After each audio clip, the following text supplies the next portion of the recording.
Good morning, dear OLLI people. I'm very happy to be back here, getting ready to teach Bergman again. This is my second shot at teaching Bergman with you, and I have utterly selfish reasons for wanting to do so. I am teaching the undergraduate Bergman course at the same time. And teaching the OLLI students is like a lab for me in a way, because the young people that I'm teaching for the undergraduate course, most of them have never seen anything like Bergman before, and it's kind of a shock to their systems. For the OLLI students, many of you have seen Bergman before, but it was a long time ago in many cases. And one of the things I found the last time I taught the Bergman course was the very interesting discussions that grew out of a re-encounter with someone you thought you knew when you were young, and when you see him again, he's a completely different person, a completely different filmmaker. So that's one of the selfish reasons, is that I anticipate very productive discussions in which you will tell me what to think about Bergman. The other thing that's selfish about this is that I just finished writing a book, which is going to be published next year, about filmmakers who use the medium of film to create a kind of self-image that is a signature.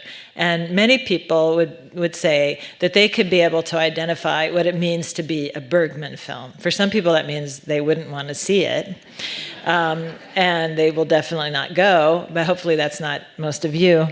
But what's interesting to me about that is that film is a collaborative medium. And so how is it that a person uses this very collaborative medium that involves cameramen and actors and actresses to create his or her own image? So we're going to look at how Bergman does that. Now, Bergman himself he had a saying, "Without a you, no I," which means that he imagines that you can't have a person, you can't have a selfhood without other people. And that's what he's doing in his films, is creating a self through this interaction with other people, which sounds warm and fuzzy. You and I together will be something. It's like, no, it's actually rather horrifying. And a lot of these relationships, I tell my students that Bergman is a master horror film director.